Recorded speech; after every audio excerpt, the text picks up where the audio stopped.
Hello everyone and welcome to episode 20 of the WMMA 5 series here on the channels. It is the UFC on ESPN Plus card, Curtis Blaydes versus Derek Lewis, our main event, as we prepare for International Fight Week with a pretty big Las Vegas ESPN Plus card, especially with that main event. Curtis Blaydes and Derek Lewis, essentially now, thanks to Francis Ngannou, failing a drug test. This is basically a number one contendership fight for who's ever going to, I guess number two contender is how I would probably name, as far as regards with that, because whoever wins this will probably take on the winner of course, the title fight that's happening in the next episode, plus whoever wins out of that fight and against John Jones. So, that's, lots on the line for that main event. That is for sure.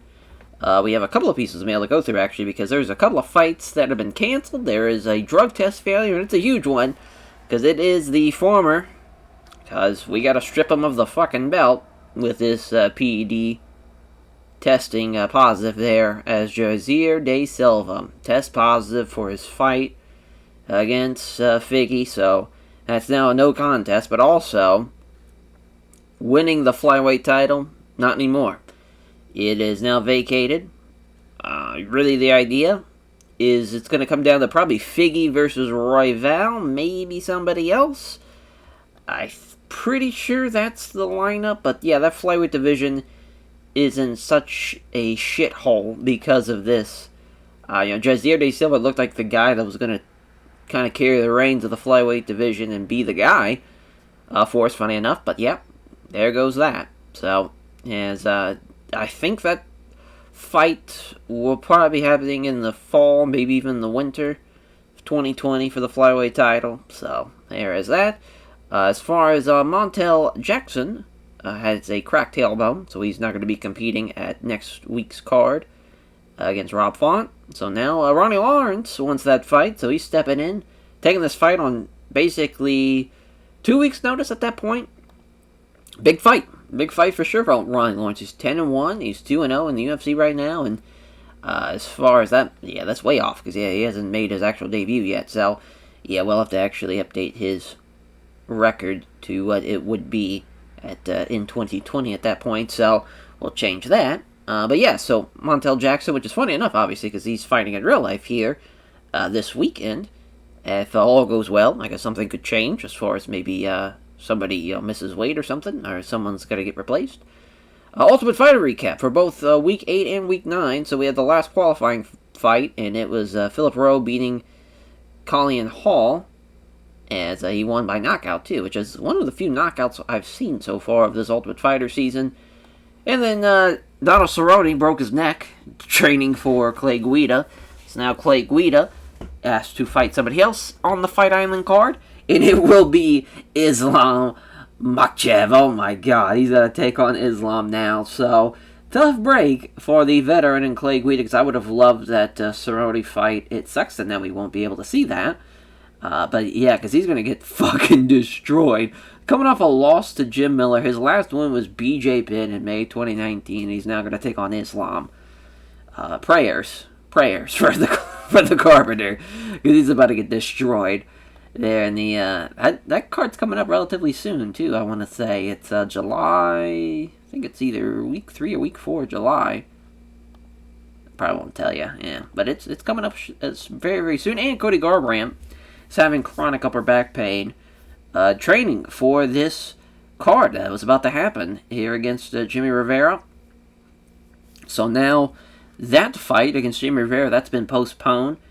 He's now going to face Casey Kinney on the August card of Fight Night. So tough break for Jimmy Rivera, as a top 5 bantamweight was going to be in the co-main of this card against Cody Garbrandt and was going to have a big time fight. Now he's pushed back into fighting a couple months later down the line. That's a tough break. That's a very, very tough break for Jimmy Rivera. And then the actual quarterfinals now are upon us for the Ultimate Fighter season, as a Team Bonner, Team Griffin matchup, as Samochko, I'm terrible at the Polish last names. If I gotta hear it to be able to pronounce it. Samitsko, I believe is how you pronounce it, though. Samitsko. Samosko maybe is now I'm thinking about it. We'll just say Samosko. So, so he's going on to the next round. Pretty far in the Ultimate Fighter season. I want to say, as far as I'll just take a look here. Yeah, there's only a couple more fights left.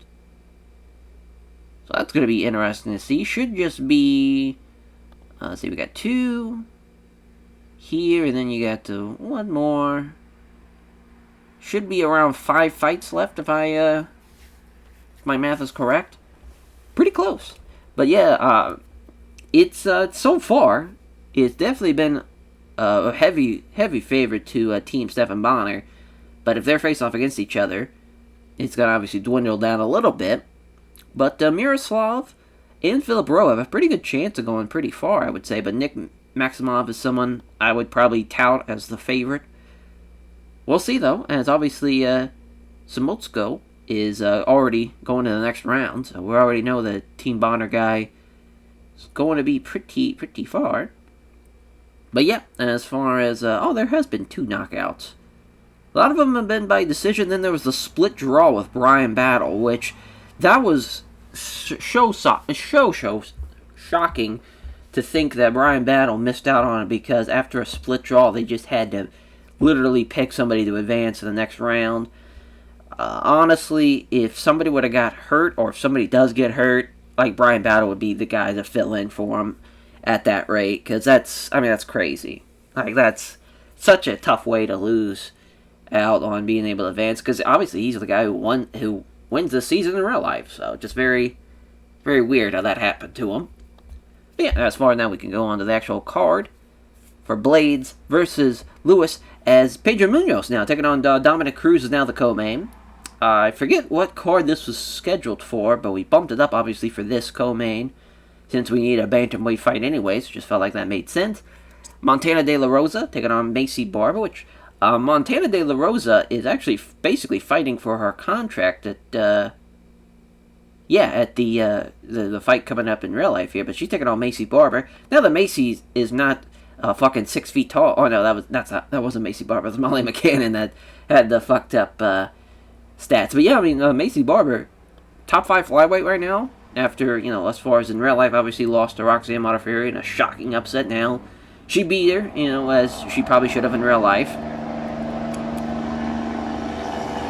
Yeah, we'll let the loud-ass truck. I have to leave the window open here because Theodore's sleeping in the window, so sorry about that. As Alexei Oleinik, though, and Blagoy Ivanov in a, you're talking about the 2 veterans of the heavyweight division. 2 guys have been around forever. Obviously, Alexei Oleinik looking at that 60th win, potentially, here with win 59 on the horizon for him.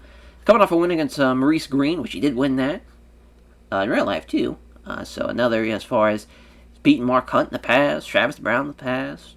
Definitely a talented guy to be able to win this. He's the man. He's Mr. Ezekiel Chokes. As, that's pretty awesome. Pretty awesome to think that he is somebody that is just going to be a savage out there, taking on Blagoy Ivanov, who, I believe Blagoy has the shortest reach out of anybody in the heavyweight division, actually, right now. So he just came off a split decision in real life to Derek Lewis. Hasn't fought yet, obviously, in the save, so we're not exactly sure how he's going to play out. It's crazy to think he beat Tai Tuivasa as well by decision. He also beat Ben Rothwell. So he was going on a pretty good run there. He also lost to Volkov back in Bellator in May of 2014. Crazy, he fought Kazuya Fujita as well. Beat him by split decision. That's a tough fight, though, I would say, for Blagoy. He is still a top 10 heavyweight in the UFC, which is just kind of crazy to think about. I think Alexei's, he's number 8 right now, so it's 9 and 8 there on the heavyweight rankings there. So that's actually a pretty good fight for him. And then Jacare Souza versus Misha Kirkunov, I believe is how you pronounce that, as the Latvian native, as far as he's fighting, based in Canada, but obviously from Latvia, judo judo black belt, easy for me to say, as he is 6-3 in the UFC, 15-5. He's coming off a win over Jimmy Groot. He also lost to Johnny Walker and Glover Teixeira and Volkan. All those finishes as well. All in the first round, too. He hasn't had a fight go out of the first round since 2016. So he is a first-round finisher, or he gets finished. He is looking to... he's not getting paid by the hour, as far as from that regard. Hell of a fighter, as far as you're going to get some exciting stuff out of him in a top 10 light heavyweight as well. Taking on somebody like Jacare Souza. Obviously a veteran of the sport. 10-5 in the UFC. Looking for his 28th victory. The 4th middleweight in the world's pretty crazy. But that's besides the point. He's, of course, he just knocked out Little Nog back in March in the first round. Had the split decision loss to Jean Chovich, which is kind of crazy to think about. As far as to think that Jean went from the split decision loss to Jacare Souza to becoming a UFC champion. But hey, stranger things have happened. Also knocked out Derek Brunson. Knocked out Chris Weidman. He's beaten Vitor Belfort, Gegard Mousasi, Yushin Okami, Ed Herman. Also, beat Derek Brunson not once but twice. Split decision loss to Yoel Romero. Well, that's kind of crazy to think. His losses, he's had one unanimous decision loss, and one TKO loss in the UFC. The rest are split decision losses. That's a pretty crazy resume for somebody also of that age, too. I mean, Jacare Souza's just a savage in there. Credible Grappler was second in the Abu Dhabi Absolute 2005 behind Hodger Gracie. He's a fucking menace, for sure. And he's a tough challenge for anybody, even at that age. He's a menace. He's a menace for sure. And so we'll see how the prelims are looking like. That was Tim Elliott and Jordan Espinoza is the main event for the prelim there, 125. As, I don't know why I clicked on... this is kind of a better showcase, actually, of the stats, to be honest. Yeah, I should do this a lot more often. Why don't I do this more often? This is actually really cool. Yeah, I can see the betting lines from here. Yeah, I should have been doing this all the time. Well, there you go. Now we know how to do this a lot better. As, a clash between the 10th and 15th ranked flyweights here. So two top 15 flyweights battling it out on the main event in the prelim. Pretty similar records, 15-10-1, 14-7-1. Around the same amount of fights. Same amount of age. Albuquerque, New Mexico, Tulsa, Oklahoma. Wrestling background, though, for Tim Elliott. He is the slight underdog there at plus 230. So, yeah, you just click on that. All right, yeah. So, and Chris Daukaus taking on Khalil Roundtree. I cannot believe Roundtree is the heavy underdog here, as he is a plus 350 underdog. Huh. But yeah, as Chris Daukaus also failed to weigh in successfully. Actually deleted that off the notes. But yeah, he... goddamn, he weighed in at 224? That's crazy. He really missed weight. God damn. I know he's used to being heavyweight, but we made it to where he should be able to, because obviously in real life now he's fighting at that weight. He didn't even come close to it. Lord have mercy, 224. Jesus. As, yeah, talk about a tough fight. Now I can see why he is such a heavy favorite. The fact that Roundtree's taking this fight is insane. That is nuts. Christ, I mean, it doesn't really matter what's going to happen with Khalil Roundtree here, because obviously he is jacked to the gills. A 4-5 record in the UFC is crazy, but he's turned it around in real life here. Knocking down a guy like Paul Craig, beating Gokhan Saki as well. I love what he can do on the ground as far as those body kicks. He's a fucking savage in there. Really the big thing for him is, as far as...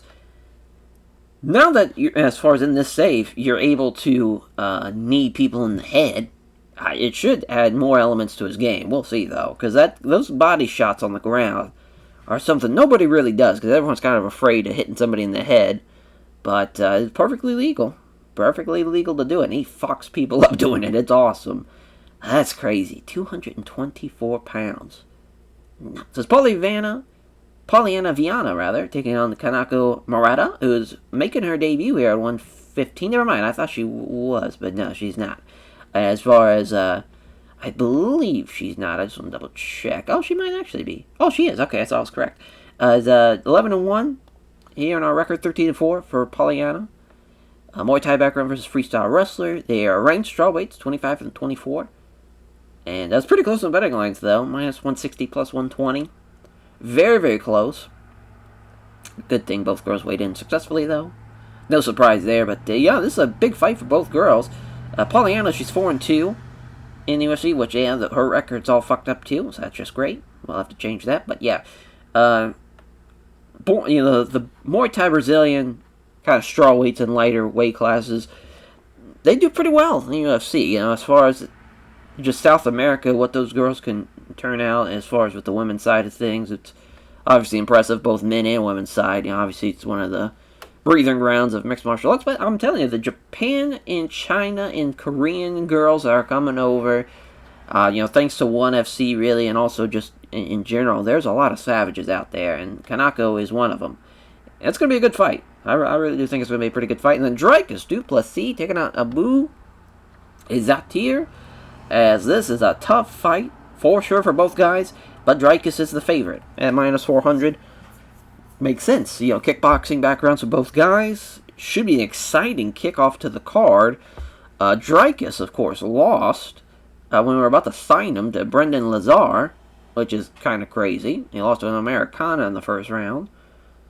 So his momentum's all kind of fucked up, but it shouldn't matter, really. This is going to be a good fight. Obviously, we know what Dricus turns into, and I think he's got, obviously, the talent to make things work, but Abu is also another guy that's just a fucking yoked out of his mind. Great kickboxing background. Maybe not great, but a very, very good kickboxing background. But as far as German background as well, so we have a German versus a South African. Very rarely you see that matchup. And both kickboxers as well, and also a MadFit MMA camp for Dricus. I think it's going to give him that advantage in that fight as well. As far as now, we can go into the analytics sides, at least for the main card, as the two of the best pound-for-pound fighters in the world. Derek Lewis is ranked 18th. Curtis Blaydes is ranked 20th. Sixth time that Derek Lewis is main evented a Pride event. I know I was going to bring up Pride. It's a habit. It is a habit. When you get over 100 episodes of that save, you start to bring up Pride every time you kind of rattle off some of these analytic things. But sixth time that Derek Lewis is main evented at a UFC event. Third time for Curtis Blaydes. And Blaydes, of course, has finished 3 of his last 5 opponents. He had a pretty dominating performance against Junior Dos Santos earlier in the save. And for Derek Lewis, he is, of course, making his, as far as he had a knockout performance over Walt Harris back in February as well. Nice little win streak going on. MMA math would dictate that Curtis Blaydes will have the advantage since he lost to Junior Dos Santos, but we'll see. Crazier things have happened. As, of course, Derek Lewis looking for that 24th victory, looking to try to make it 25 wins in the UFC at one point in his career. He's got a really good chance, though. Curtis Blaydes a heavy favorite, which I get, but also at the same time, Derek Lewis is just a savage in there.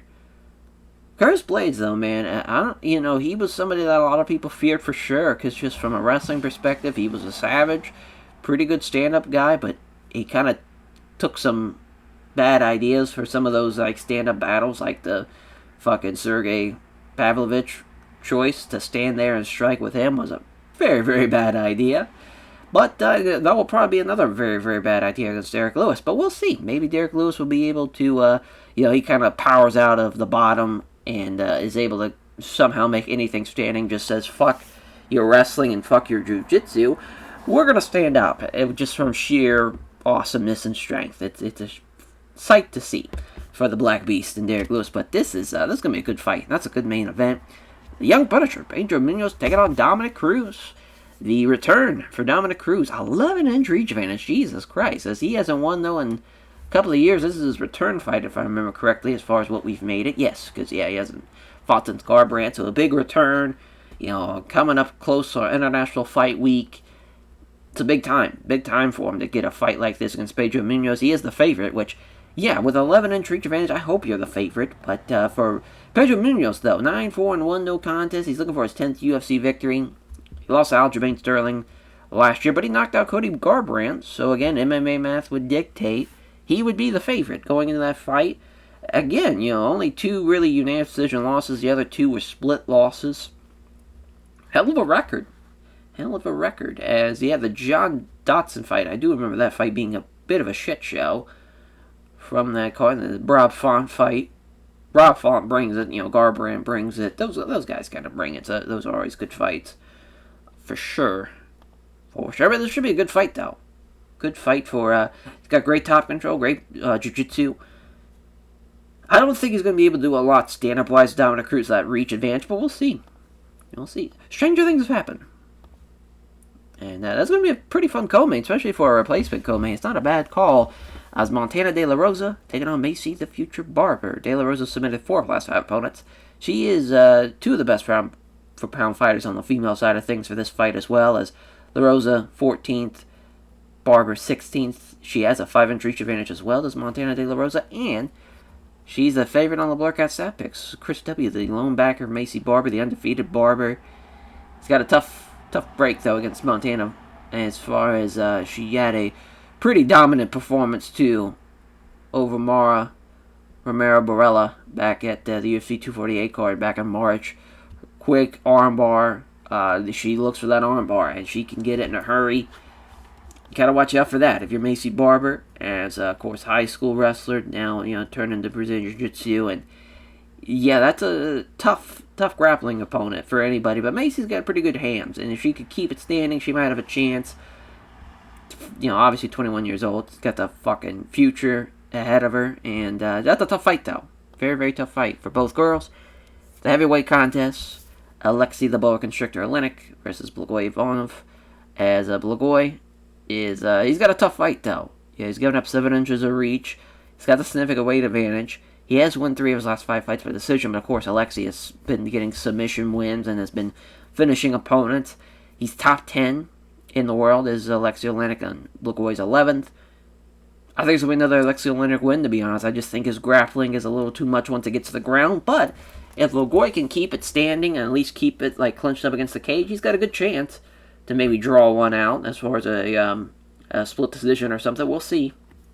As Jacare Souza and Misha Kroknov, as Kroknov, though, it has a 5-inch reach advantage over Jacare Souza. This is a big fight, though.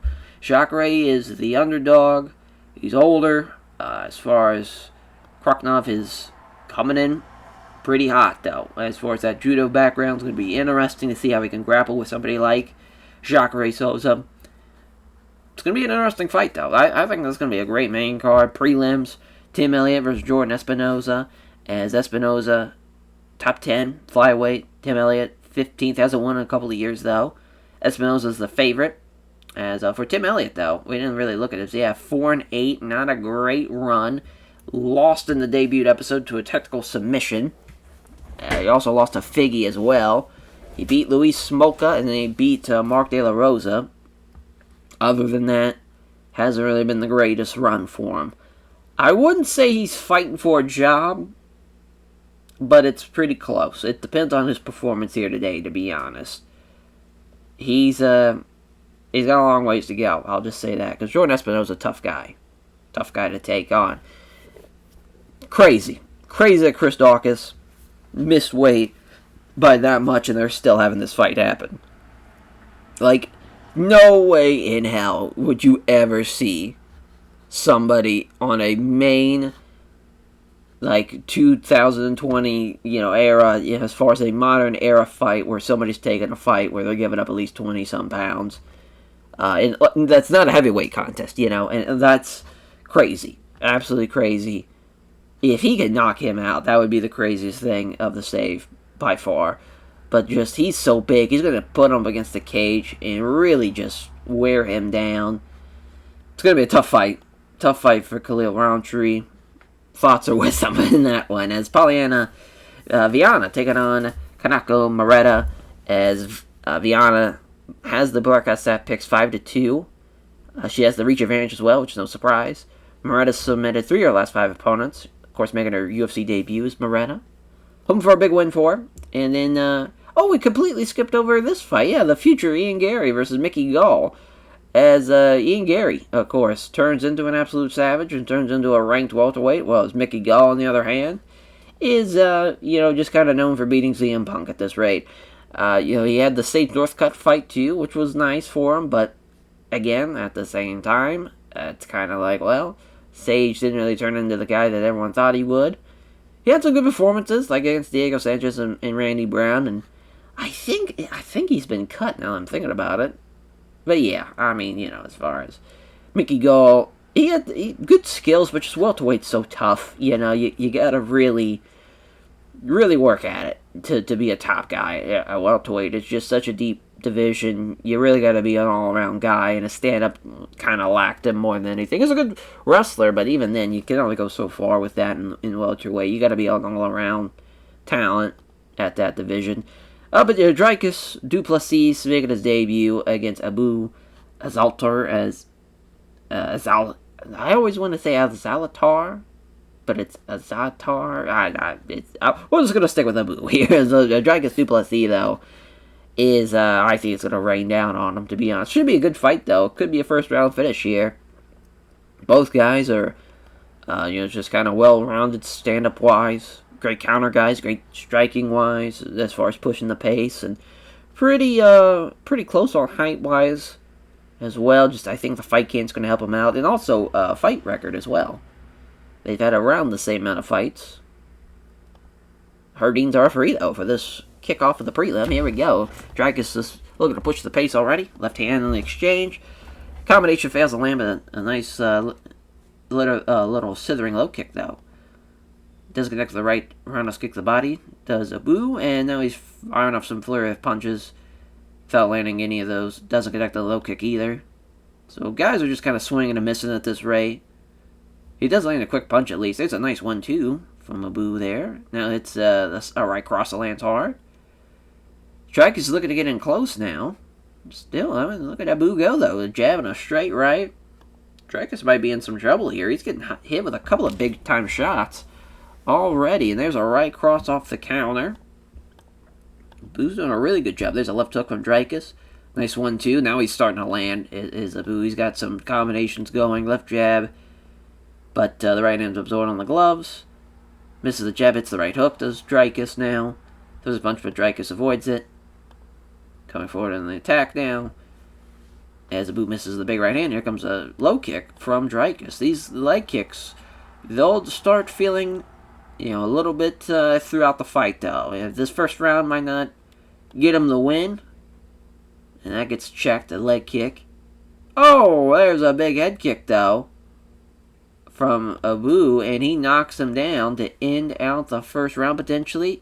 Oh yes, saved by the bell. What a way to steal a round there from Abu. I mean, he probably would have won it anyways, but just to make sure, it's not even close, with that head kick. That's not great though for Dricus. Not a lot of time to recover because you're right back out there, and there's a big right hand after the nice jab. Another lead kick to the lead leg. And there's a boom now with a leg kick now. And now both guys are starting to feel it as far as stamina-wise. Nice 1-2. A jab and a right cross. Looking for another head kick as Abu. Makes sense. Counter again from Abu here with a nice jab and a straight right here. As a nice right hook. Excuse me. As Abu counters the right hand. Attacks with the quick left and a nice right hook. Man, these 1-2s are fucking up Dricus now. This is bad. As now Dricus is going to try to clinch with him. Good idea. Try something different. Trying to get him against the cage. He's got him against the cage. A couple of sides to the stomach now. Yeah, just going to keep him up against the cage to end out the round.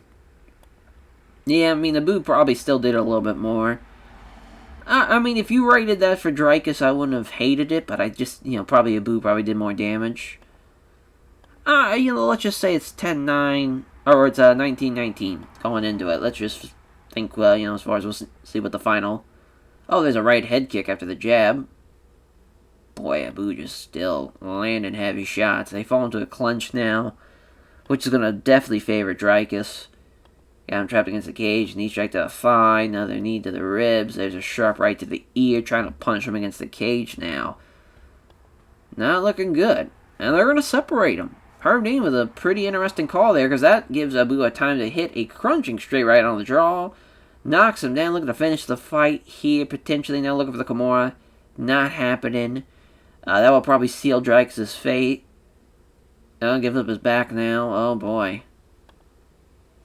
He's not going to finish him, but he's going to win by decision. And let's see if they'll give it 30-27. They, in fact, do. What a upset. But really not when you think about it. Because Abu, I mean, he's a top guy, obviously, in the middleweight division right now. And he just went through a fucking... just a dominating performance from Drykes. Drykes kind of got fucked from losing to Lazar. Not good. Not a great debut for Drykes, as he makes it 13-4. And the 15th victory for Abu there. That is a huge victory, though.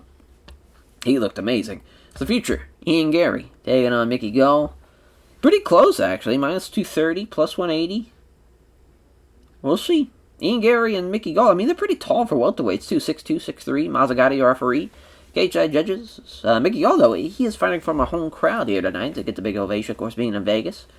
Gary looking for a spin kick to the body there, as he doesn't connect on the left jab, though. And as far as Gary doing a good job. Counter jab from Gall. 1-2 from Gary. Doesn't hit either of them, though. 1-2 from Mickey Gall, though. There's another jab and a spin kick. Yeah, I think his kicks are going to do him a lot of good here. Yeah, roundhouse kick to the body there. Mickey Gall trying to get something going. Two flurry of quick punches, but can't hit the body kick. Oh, here comes a counter, though. It's a left jab and a left hook to the body. Good job by Mickey Gall there. Two counter jabs again. Jab lands from Gary. Misses the vicious right hand.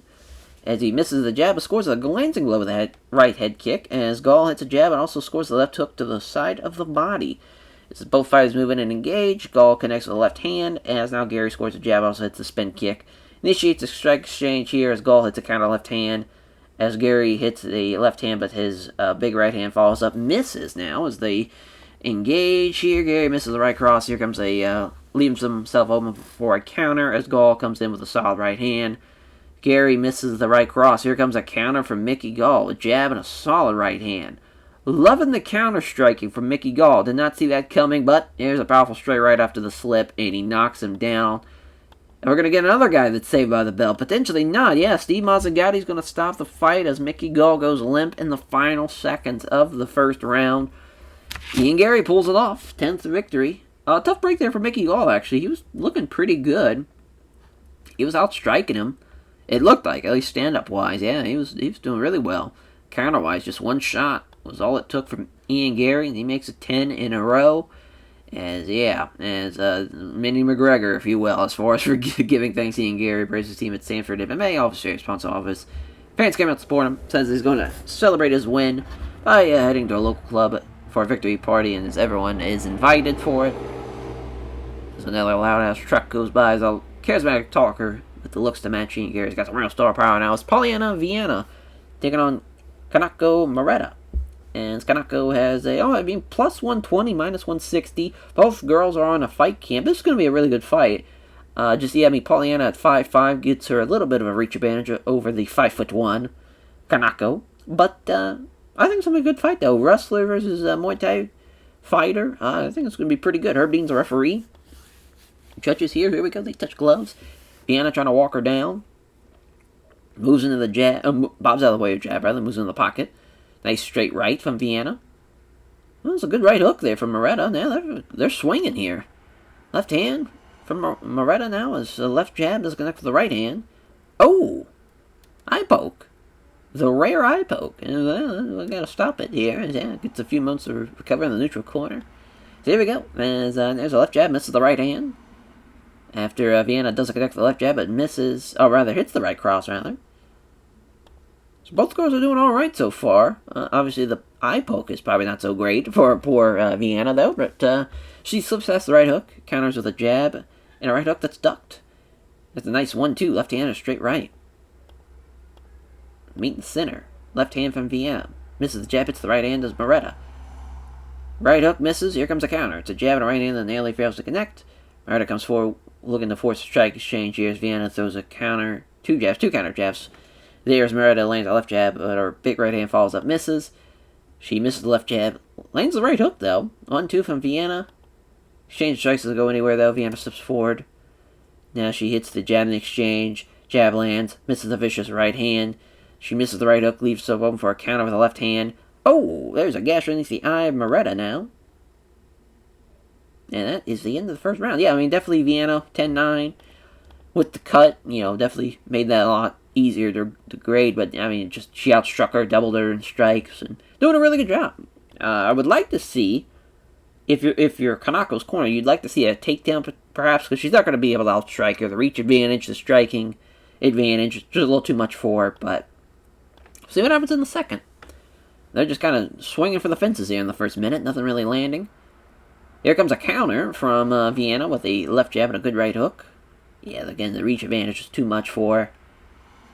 Looking for a combination ends with a head kick. Fails to land for Vienna. Well, neither fighter, again, can really land a good shot. Left jab and a right cross from Vienna. Yeah, it just keeps on countering. It is Vienna.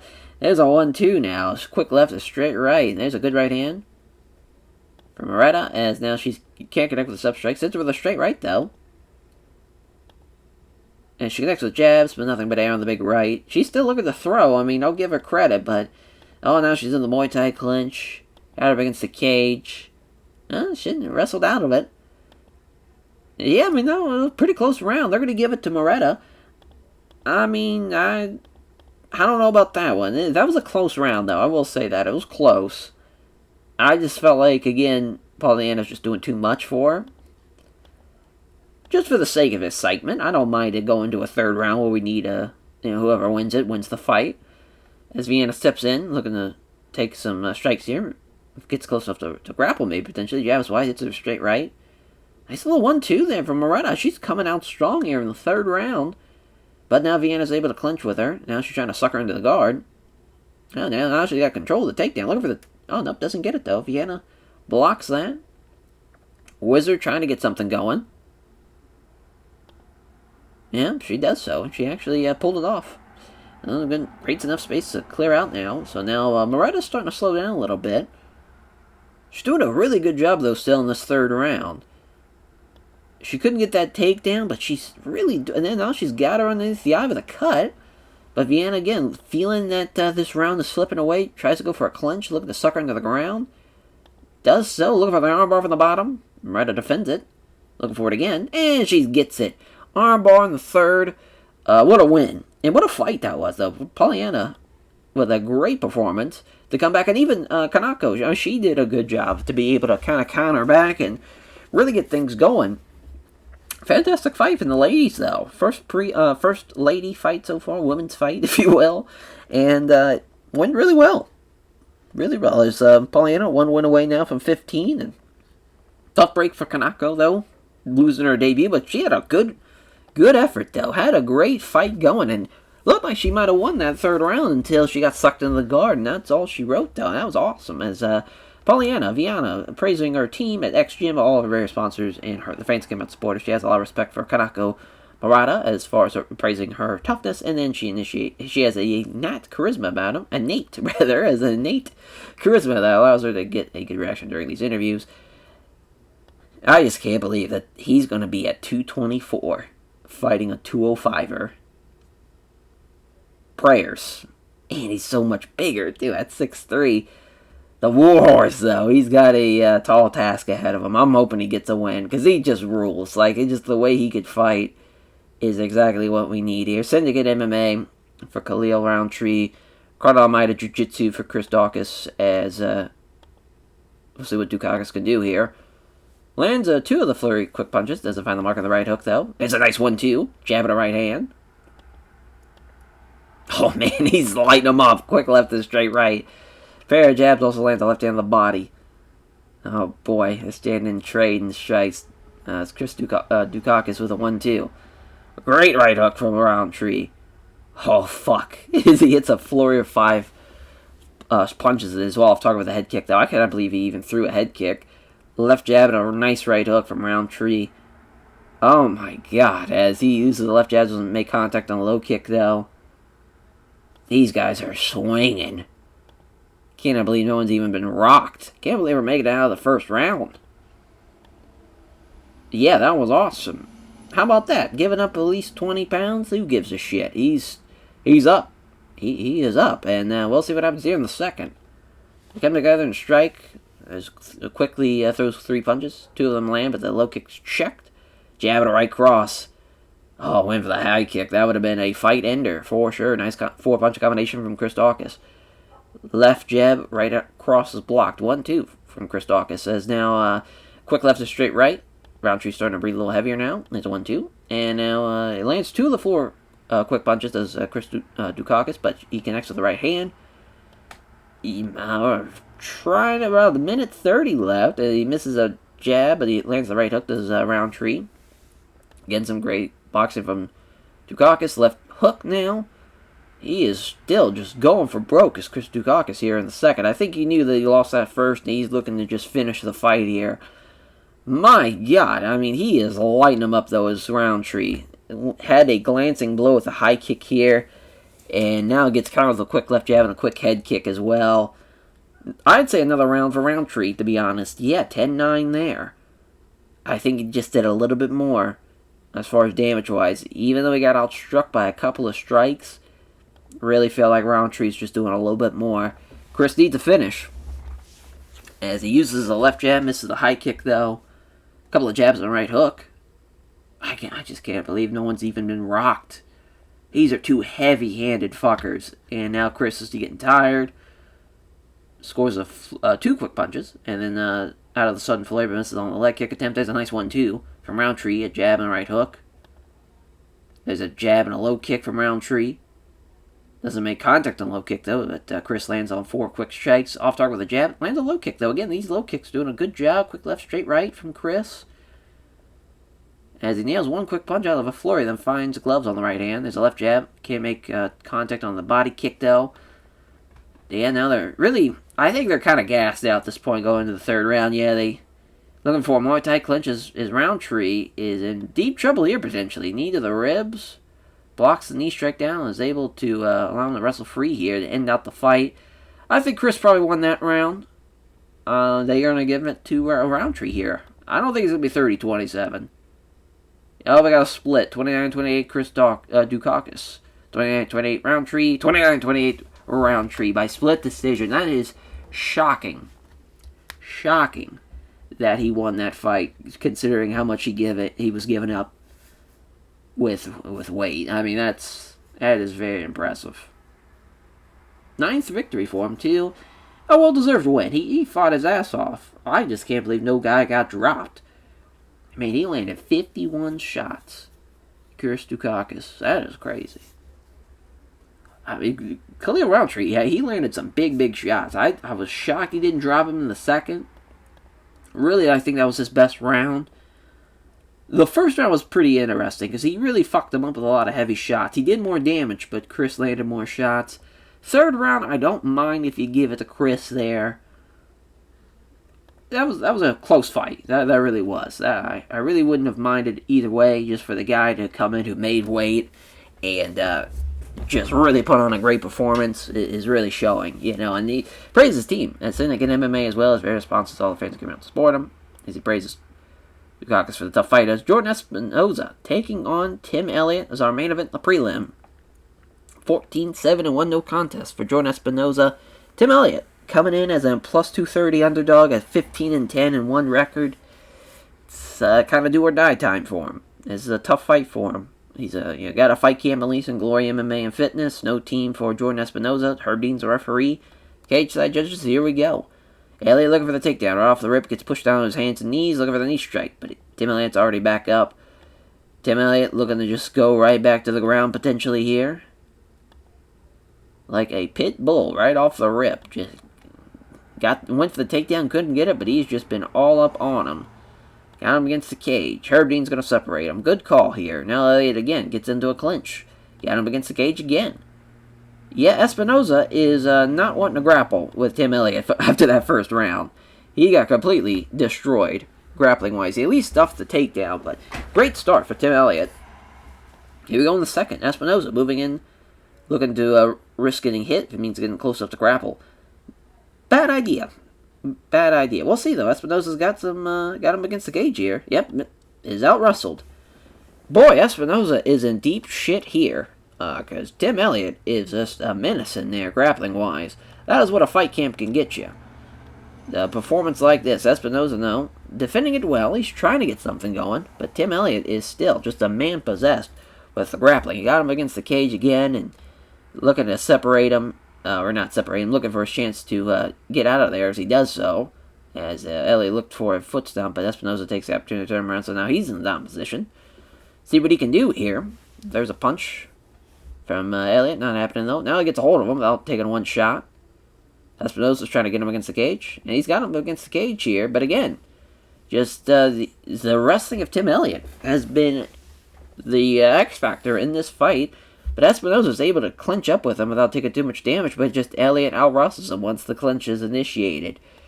As, yeah, not a great fight after what we just saw also, but Tim Elliott probably just won himself his job. And we'll see what happens here in the final round here. Unless Espinoza just completely whiffs. But just a embarrassing performance if you're Jordan Espinoza. I mean, Tim Elliott completely out-wrestled him. And he had nothing else for him. He is just getting smothered against the cage. Now some uppercuts now. Herb Dean's got to separate him again, but it really isn't going to matter. Because Espinoza needs a finish if he's going to win this fight. And he ain't going for it. So just, yeah, not great. Not great from Jordan Espinoza. 30-27 from Tim Elliott in a shocking fashion. It's a bad fight, but what a win for Tim Elliott as he dominated him. And, yeah, giving thanks to Tim Elliott, praises his team at WMMA and Fitness. All very responsive to all fans who support him as he praises Espinoza for his skill and toughness. On to the main card now is Jacare Souza taking on Misha Kurkanov. As Kurkanov and Jacare Souza at minus 110. They both got fight camps. This is going to be a good fight. This is going to kick off the main card with a bang. As Kurkanov is slowly pacing around during these introductions. He is locked in. Even his own team's a little bit scared of him. As now he spins the introductions, stretching and preparing himself for the battle. Here we go. And they touch gloves. Left hand, and then a beautiful straight right there from Jacare Souza. Nice little 1-2. Quick jab that hits out this Kurkanov. Crunching right hook here from Jacare Souza. So far, the striking from Jacare Souza has been phenomenal. He hasn't been able to hit the setup jabs, but he's been able to just fuck him up. And there's a vicious right cross that knocked him out cold.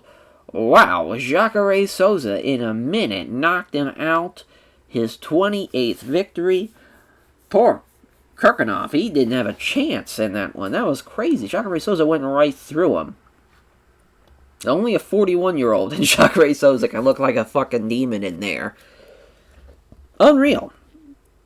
Unreal. As he thanks having connected to the X-Gym for helping prepare for the fight and also sponsors for supporting him financially. Our next fight as Alexei Oleinik, the boa constrictor, taking on Blagoy Ivanov as Blagoy. Tough fight for him. Tough fight for him. I think he's the better grappler in Alexei Oleinik. I think Blagoy's chances are only from a knockout, to be honest. We'll see, though. As Mazzagati's referee, cage side judges, here we go. Blagoy's off target with a jab, hits the left cross, though. Oleinik comes in with the left hand. There's a nice 1-2 from Alexei as far as a jab and a right hand. Left hook from Alexei now. As there's a jab, doesn't connect to the low kick, though. It's now Blagoy with the right jab, but his left hand's absorbed on the glove. Here comes a counter from Alexei with a good right hook off the counter. So far, haven't seen anybody try to grapple or strike, or grapple or go for a takedown. It's been all striking so far. Blagoy with a 2-bounce combination, but Alexei with a good guard. Does not get phased by that. Scores the jab. Left hand taking on the gloves as well. Nice little 1-2 there from Alexei Oleinik. Both fighters move in and engage. As Blagoy misses the left cross and leaves himself on for a counter. As Alexei Oleinik attacks with a great right hook. Great reach advantage there from Alexei Oleinik to be able to really piece him off like this, striking-wise. That might be why Alexei's not really going for the takedown, because he knows he can outstrike him. They are going to give that to Blagoy. I don't know what the fuck they were watching, because that was all. I wouldn't say all, but that was majority Alexei Oleinik there. That's crazy. So here we go in the second. Oh, connects cleanly with the left hand, though, from Blagoy there. Good right hand from Oleinik. Oh, but he caught him. Might have rocked him with that one, and there's a big right hand. Trying to cover it up, though. Let's see what he's got. Another snapping back of the head. Referee Steve Mazzagati's going to jump in and stop that fight, thank God, as he was getting fucked up there against the cage. Yeah, as that is a huge win for Alexei Oleinik, the boa constrictor, making it 59 career wins. Impressive. Very, very impressive run. I mean, he might have to fight Junior Dos Santos at this rate for the 60th fight, which would be pretty nuts. Pretty nuts, but yeah, it's kind of, his next fight will probably be Junior Dos Santos at this rate. Because he's 8th in the heavyweight scene in the UFC and 10th in the world. JDS is probably top 10. I think he was 7th or 8th last time I checked. But yeah, giving thanks to Alexei Oleinik, praises his team at Eagles MMA. All of his favorite sponsors, all fans go out and support him. He gives a show of respect to his opponent. He's a charismatic talker. Really knows how to sell himself, which is kind of funny because I would say Alexei Oleinik is not really a great promo, but hey, that's just me. As Montana De La Rosa taking on Macy, the future Barber. Let's see if the futures go 2 for 2 tonight, as Macy's looking for her 10th victory as well. Montana De La Rosa looking for a 12th win. She is the favorite at minus 200. Team Takedown, Team Alpha Male. It's going to be tough. Going to be tough. As Herb Dean's referee, cage side judges, here we go. They touch gloves. Takedown attempt from Montana De La Rosa. Not happening though. Macy Barber, good job of stopping the takedown, but he's probably got up against the cage here potentially. Oh no, slipping out of that is Macy Barber. Good stop and a good slip out.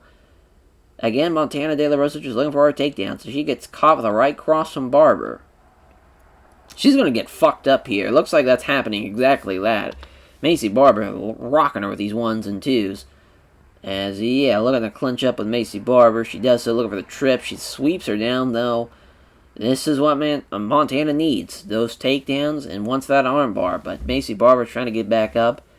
And Montana immediately drives her up against the cage. She pins her down here. But again, Macy Barber might be caught up against the cage here for a little bit. Now looking for the sweep. She's got her down. Look at the pass. It's a scramble again.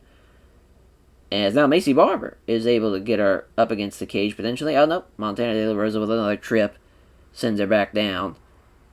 Yeah, I mean, Macy Barber's doing a good job standing-wise, but Montana De La Rosa just kept on rinsing and repeating on those takedowns. Those leg sweeps against the cage were brutal. It's a pretty tough round. I probably would have to edge that to Montana De La Rosa, though, unfortunately. But Macy's doing a good job standing. And she can do a little bit more damage here, potentially. Oh, no, well, there goes that. Well, she stops her takedown, at least. And she looks for her takedown. Not happening, though. Both girls are stopping each other's takedowns here. Oh, there we go. Montana De La Rosa finally gets one. As she pulls half guard now. Yep, Barber feels she's prepared to scramble. Yeah, Macy Barber doing a good job here.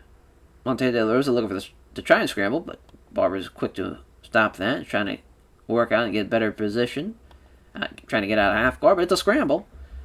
And she almost got side control. So she comes out on top on side control. Inside control, rather, not on side control. As Barber throws a few right into the body. Another separation attempt from Montana. And she's looking for a scramble, but nope, that's not happening. Macy Barber back in side control. She won that round, though. She won that one. Yeah, it's tied up here going into the third round. Connects with the jabs. Macy Barber misses vicious right hand. Here comes another clinch from Montana De La Rosa. She can get a takedown and keep her up against the cage potentially. Yep, she does so. She sweeps her down. This is what she needed. Oh, it's a scramble, though. Barber's already back up. Montana De La Rosa's back on top. Now she's looking for the scramble. Yep, Macy Barber leaping forward and securing side control. How about that? As Macy's on top. See what she can do with it. Not really a whole lot. She kept her guessing with a couple of strikes, but I would say it's going to be close. Going to be a close one. Yeah, they're going to give it to Montana De La Rosa. It's a split. 29-28. 29-28 for Montana De La Rosa. Yeah, that third round was tough. That was a very, very close first round. That first round, Macy was doing a good job standing, but once those takedowns were happening, she got fucked. I think she won the second round for sure. Third round was tough. I would have probably gave it to Macy if it was me, because I felt like she had the more dominant round in the second round too. So I think she won rounds 2 and 3, but I get it though. I get it. Tough fight. Tough loss for Macy Barber. As she praised her team, though, does Montana De La Rosa, praising her team, and at team takedown, all very responsive offense, give out support her, and she does a tough fight, gives her short respect to Macy Barber, though. So, yeah, this is a good fight for from Montana De La Rosa to really go up against a striker like Macy, and I think there's probably some more girls that are going to give her some trouble, but grappling-wise, she's pretty solid. So our co-main event, the Young Punisher, Pedro Munoz, taking on Dominick Cruz. It's funny that he's the Young Punisher. He's only a year younger than Dominick Cruz. But yeah, Dominick, 22-2, 18-4-1. They've had a similar fight experience. King's MMA for Pedro Munoz. Muay Thai, Brazilian Jiu-Jitsu background, a wrestling background, of course, for Dominick Cruz. Pedro Munoz coming in off of the loss to Aljamain Sterling, taking on now a wrestler like Dominick Cruz should kind of be a nice, easy transition for him. And, of course, Dominick Cruz been off for 4 years, coming back here, and he's taking on a big fight, in the co-main. As Mark Odd's referee, cage judges here we go. Cruz stepping forward, initiating a straight exchange. Munoz 2 counter jabs. Cruz the left hand, but Munoz avoids the low kick. That's the setup. 2 fighters engage with strikes. Neither fighter can really land anything, though. As here comes Cruz with a nice little counter. Sequence of jabs followed by a quick kick. Nothing really coming out of damage-wise, but good stuff here. He's getting countered. It's Dominick Cruz. I mean, he has that 11-inch reach advantage or some crazy shit. And he's picking them off one by one, it seems like, as he counters the right hand with a sequence of jabs followed by a hook to the body that fails to land. Missing with the left hand in the exchange. Countering with a jab. Hits the right hook, though. As again, Cruz forcing the strike exchange. Munoz firing off a counter jabs as a connect, though. Cruz fools him with a feint and then lands the right cross. Lands hard after the jab. Cruz misses the right hand. Bobbing and weaving is Dominick Cruz. What a great first round. He did a lot. Did a lot stand-up-wise. Really showing off his boxing. He just knows he's got the longer reach and is able to dominate guys. Cruz stalking forward now, pressuring him into trying to keep it close against Pedro Munoz. It's a straight right, though. And now there's a brief exchange of fire, but nothing really lands of that, as now Cruz missing the jab, also fails on the hook to the attempted body. As Munoz has the right hand taking on the gloves, they come together and strike. Cruz with the left hook now, 1-2 from Munoz. Oh, there's a gash above the hairline of Munoz. It's a tough round here for Munoz to kind of counteract, but he's still got some time. But he's just getting, just the reach is too much for him. Oh, there's a nice little jab and a right cross, though, from both guys. Nice left hand and a straight right. You guys are going for it. As Cruz with a left jab and a left kick to the lead leg now. The counter left hand from Munoz. Cruz catches him with a feint, 1-2. But Munoz is equal to it. And there's a fucking uppercut from Dominick Cruz. That probably knocked him down. Yep, it sure did. Looking to finish the fight here. Several clean shots landing. Pedro Munoz is hanging on. They're looking for the Kimura. Dominick Cruz doesn't get it, though. We'll see what Dominick can do with about a minute on top. Don't think he's going to finish the fight, but he did some damage still on top. So, yeah, definitely up. 2 rounds to none on the scorecard. Munoz is going to need some help here. As there's a 1-2, again, left hand and a right hook. Caught him again on above the hairline there. Reopened the wound. Fuck, man. Dominick Cruz is doing a hell of a job. Can't connect with the jab. Lands the big right.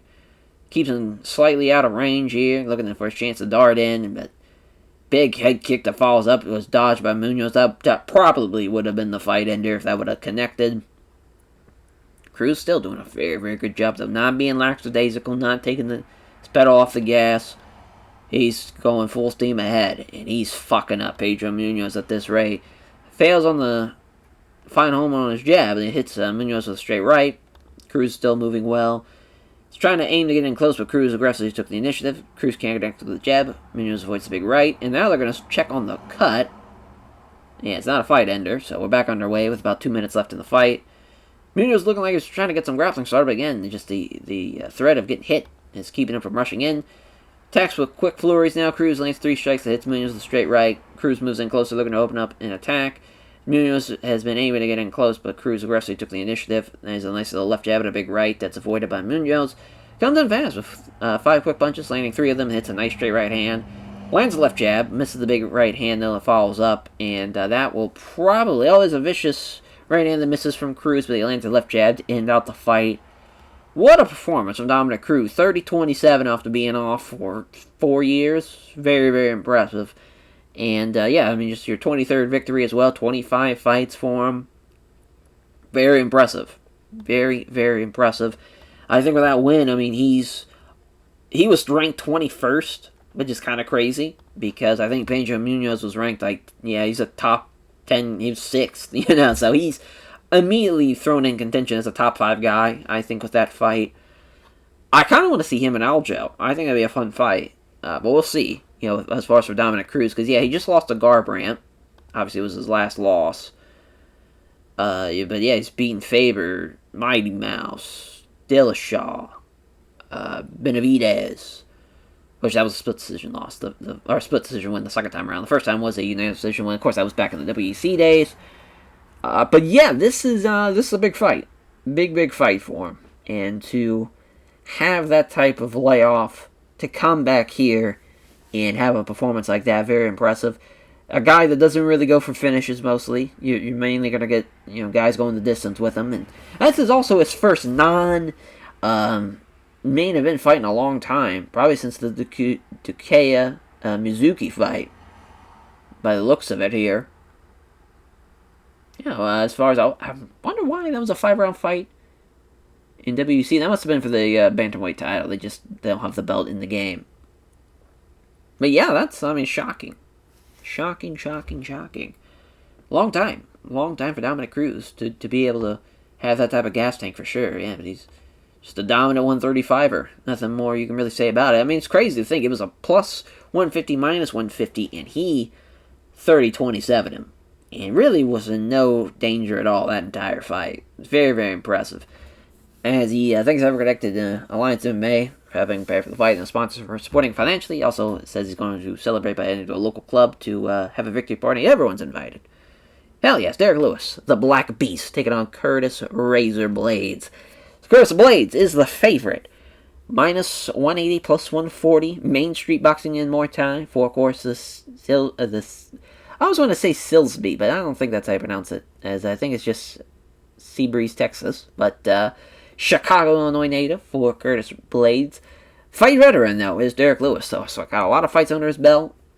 I would say a little bit more well-rounded than Curtis Blaydes is, but should be a fun fight, though. Should really be a good one. As Masgotti's are free. Cage-side judges here we go. Pub fighter stepping in strike.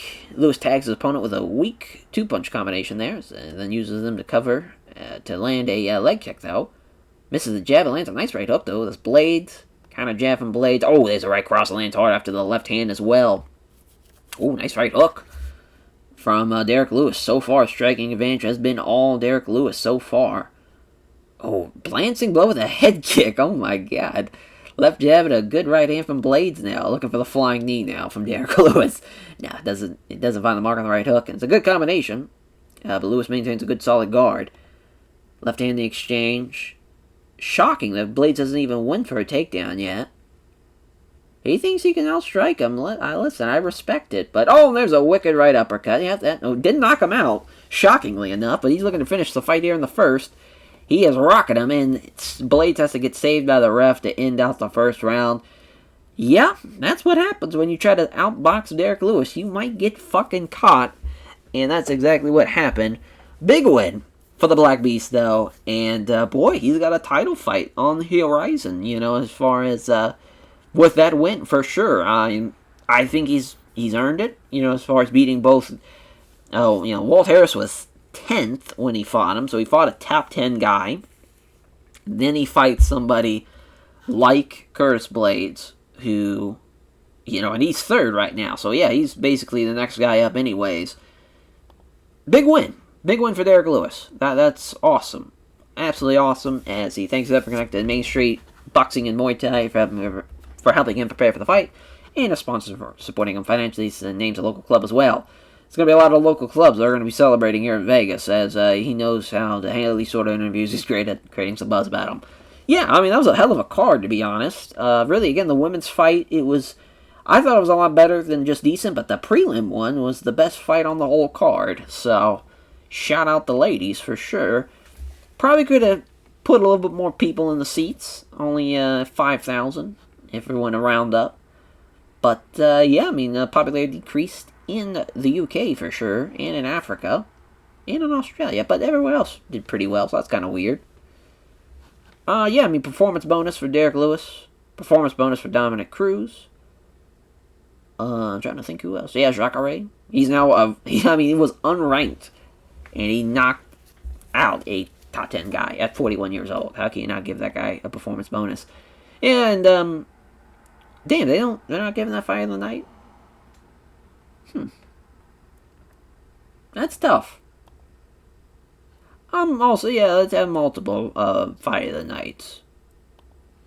I think they really deserved it. Probably more than Derek Lewis. And actually, yeah, let's just do that. Because Derek's going to get the performance bonus. Let's give them the fight of the night and submission of the night. Great performance from the ladies, though. They had a great fight. Great. You know what? Yeah, that's probably... Oh, actually, yeah. Khalil Roundtree for the performance bonus for taking on a guy like that. Well, we still made almost $2.5 million, so that's a great night of business, for sure.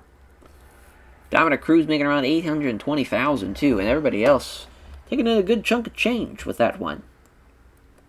Basically, the gate damn near covered the fighter's pay, so that was awesome. Awesome stuff. Hell yeah. Well, what an episode, though. For episode 20, we had some great fights there. And now for episode 21... We're going to be in July, of course, for the trilogy fight, heavyweight main event, Stipe Miocic, Daniel Cormier, for the final time, and maybe DC's final fight. We'll see how WMMA 5 will do as far as from that regard. But yeah, an exciting contest that was, though. That was a lot of great fights on the main card, and even the prelim, too. There's a lot of fun fights on there. Fun card. Very, very fun card. We love having those ESPN cards and the pay-per-view cards to really be some exciting stuff. As, yeah, and we'll catch you guys next time for the UFC 252 card. Take care, everyone.